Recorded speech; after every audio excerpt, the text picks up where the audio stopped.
നമസ്കാരം, to farmer ഫോക്കസിന്റെ പുതിയൊരു വീഡിയോയിലേക്ക് സ്വാഗതം. ഞാൻ ലിജോ. അപ്പോൾ ഞങ്ങള് രാവിലെ തോട്ടത്തിലോട്ട് ഇറങ്ങിയിരിക്കുക. നന്നായിട്ട് മഴയൊക്കെ പെയ്ത് കിടക്കും. രണ്ടു മൂന്ന് ദിവസമായിട്ടല്ല, ഒരാഴ്ചയായിട്ട് നല്ല മഴയാണ് ഇവിടെ. അന്നേരം കാര്യമായിട്ട് വെട്ടൊന്നും നടക്കുന്നില്ല. കഴിഞ്ഞ ദിവസം ഞങ്ങൾ തോട്ടത്തിൽ വന്ന സമയത്ത് ഒരു കാട്ടുപന്നി ഞങ്ങളുടെ മുമ്പേ കയറി ഓടി.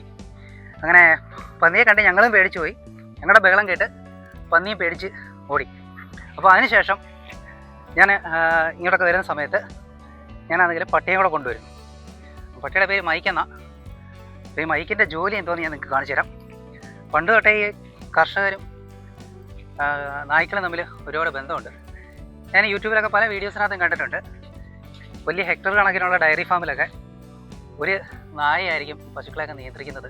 ഇത് പോയി ഇതിനെ കൂട്ടിക്കൊണ്ട് വരുന്നേ. പട്ടിയുടെ ഓട്ടം കണ്ട് നമുക്ക് ഓട്ടം കാണിച്ചു കൊടുക്കാം. ഈ നായ പോയി ഈ പശുക്കളെയൊക്കെ അതിൻ്റെ കറക്കുന്ന സമയമാകുമ്പോഴത്തേക്ക് വിളിച്ചുകൊണ്ട് വരുന്ന വീഡിയോ ഒക്കെ ഞാൻ കണ്ടിട്ടുണ്ട്.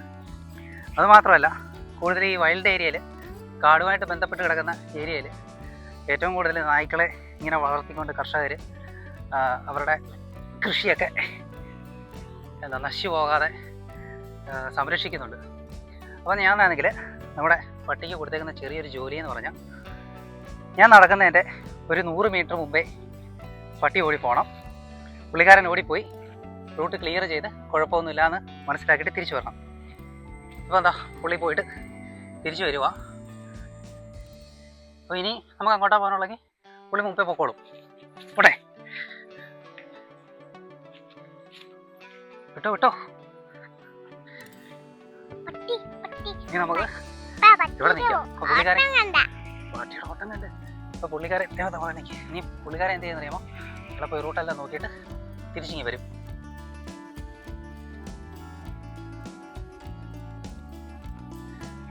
ഇത് നമ്മുടെ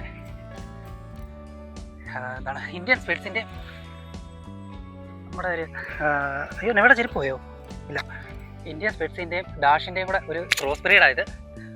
ഭയങ്കര രസമാണ് പട്ടി, നമ്മളിവിടെ ഭയങ്കര കമ്പനിയാണ്. അപ്പോൾ അതുകൊണ്ട് ഞാനിപ്പോൾ എപ്പോൾ ഇറങ്ങിക്കഴിഞ്ഞാലും പട്ടിയെ കൊണ്ടാണ് വരുന്നത്. അപ്പോൾ വേറൊരു കാര്യം എന്ന് പറഞ്ഞാൽ, നമുക്കൊരു ഒറ്റപ്പെടൽ ഫീൽ ചെയ്യത്തില്ല. അപ്പോൾ നായം കൊണ്ട് ഇങ്ങനെ കൃഷിസ്ഥലത്തോട്ടൊക്കെ പോകുമ്പോഴും അതേപോലെ നടക്കാനൊക്കെ പോകുന്ന സമയത്ത് പുള്ളിയും കൂടെ ഉണ്ടെങ്കിൽ നമുക്ക് ഒരു ധൈര്യം, അതുമാത്രമല്ല നമുക്കൊരു ഒറ്റപ്പെടൽ എന്നുള്ളൊരു ഫീലിംഗ് ഉണ്ടാകത്തില്ല. ഓക്കെ,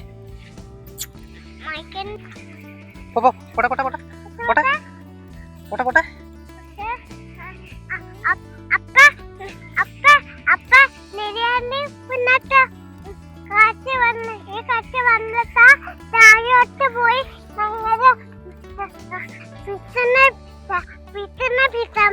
ഫിഷിനെ പിടിക്കാൻ പോയത് എവിടെ? ഇവിടെ പോയിട്ടാണ് ഫിഷിനെ പിടിക്കാൻ പോകുന്നത്. താഴോട്ട് പോയിട്ട് ഫിഷിനെ പിടിക്കാൻ പോയോ? ആണോ?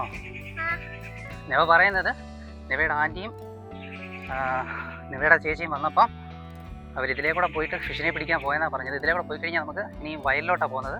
ഇവിടെ തോട്ടമായത്, തോട്ടം കഴിഞ്ഞിട്ട് മൈക്കിതോ പോകുന്നുണ്ട്.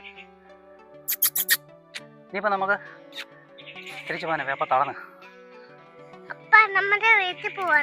വീട്ടിൽ പോവാ. എന്താ ഇവിടെ നമുക്ക് ഇഷ്ടം? അതെന്താ? കഴിഞ്ഞിട്ട് വീട്ടിൽ പോവാം.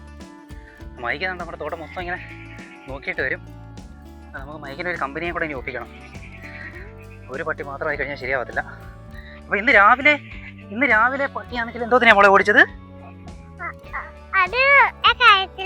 എനിക്ക് അറിയത്തില്ല. അത് വീട്ടിൽ വേറെ 2 പട്ടികൾ വന്നപ്പോൾ അതിനെ ഓടിച്ച്. ആ പട്ടികൾക്ക് ഓടി അതിൻ്റെ ഊപ്പാട് വന്നു. മൈക്കിൻ്റെ കൂടെ ഓടി. വരുന്നുണ്ട് പുള്ളിക്കാരെ. അവിടുന്ന് റൂട്ട് തിരിച്ചിട്ടുണ്ട്.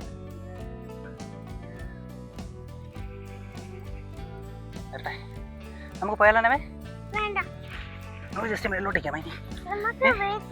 ഇതാണ് നമ്മുടെ അവസ്ഥ. മഴയായോണ്ട് ഇതിനകത്തൊന്നും ആ അഴിച്ചക്കയെന്ന് പറഞ്ഞാൽ ആഞ്ഞിലിപ്പഴത്തിൻ്റെ തോടാ അത്. അതിനകത്തൊരു പഴമുണ്ട് മോളെ, നമ്മളത് കഴിക്കുന്നതാണ്. അപ്പോൾ നോക്കട്ടെ പടങ്ങൾ കൊണ്ടുവന്നു. വാ എടുത്തു തരാം, വാ കേട്ടോ. അതല്ല തിന്നെ, നീ ഇങ്ങോട്ട് കയറ്. അതിൻ്റെ ഒരു കായുണ്ട്, അപ്പോൾ നോക്കട്ടെ ഇത് ഇവിടെ ഉണ്ടോ എന്ന്. ഇത് ആഞ്ഞിലി മരം. ഈ മരം കണ്ടോ, ഈ മരത്തിനകത്തുനിന്ന് ഒരു കാ വീഴുന്നതാണേ. ആ മരത്തിൻ്റെ ഫ്രൂട്ടാണ് നമ്മൾ, അതിനകത്തൊരു ഫ്രൂട്ടുണ്ട്, അത് നമ്മൾ കഴിക്കും. രണ്ടുകൂടെണ്ണം ഉണ്ട്, പക്ഷെ അത് ചീത്തയടാ, നല്ലായി കിടക്കുക. വേറെ ഇല്ല. അത് പറിക്കണമെന്നുണ്ടെങ്കിൽ വലിയ ഹെവി ഡ്യൂട്ടിയാ മോളെ. എനിക്ക് വലിയ തോട്ടമാണോ, അല്ലെങ്കിൽ ആരെങ്കിലും കയറണം. മഴ വരുന്നോട്ടെ, നമുക്ക് പോയാലോ?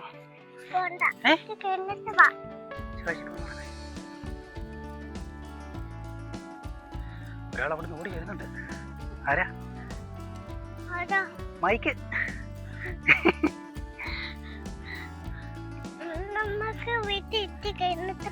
നമ്മൾ അയണിച്ചൊക്കെ തിന്നിട്ടില്ല കേട്ടോ.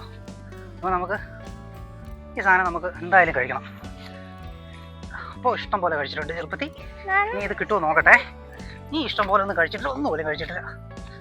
ഞാൻ ഇവിടെ നിൽക്കേ.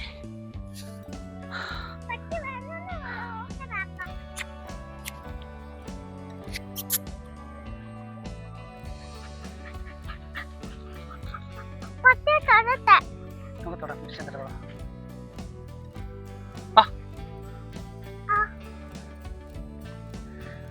അപ്പോൾ ശരിക്കും ഞങ്ങൾക്കൊരു ഉപകാരിയാണ് നമ്മുടെ മൈക്കെന്ന് പറയുന്ന പട്ടി. അപ്പോൾ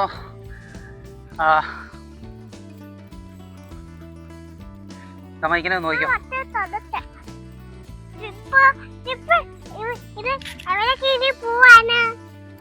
എവിടെ കയറി പോവാ?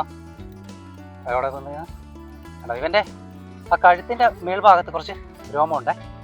ഭയങ്കര ഭംഗിയാണ്. പുള്ളിക്കാരൻ ഇങ്ങനെ ദേഷ്യം വരുമ്പം കുറച്ച് കഴിയുമ്പോൾ ആ രോമങ്ങൾ ഇങ്ങനെ അങ്ങ് പൊങ്ങി നിൽക്കും. കണ്ടോ കാണുന്നുണ്ടോ? അടുത്ത് കാണിക്കാം.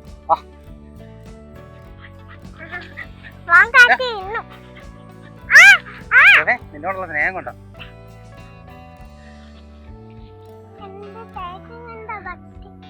ശരിക്കും നമുക്ക് കൃഷി ചെയ്യാൻ പറ്റാത്തൊരു അവസ്ഥയായിട്ടിരിക്കും ഈ വന്യജീവികളുടെ ആക്രമണം കാരണം. ശരിക്കും നമ്മുടെ കൃഷി നശിപ്പിക്കുന്നതിനേക്കാൾ ഉപരി നമ്മുടെ ജീവന് ഭീഷണിയായിട്ട് വരുന്നൊരു സാഹചര്യം ഇപ്പോൾ. കാരണം എന്ന് പറഞ്ഞാൽ ഇപ്പോൾ ഈ ഒരു സമയത്ത് പന്നികൾക്കൊന്നും കഴിക്കാനായിട്ട് പ്രത്യേകിച്ചൊന്നും ഉണ്ടാകത്തില്ല.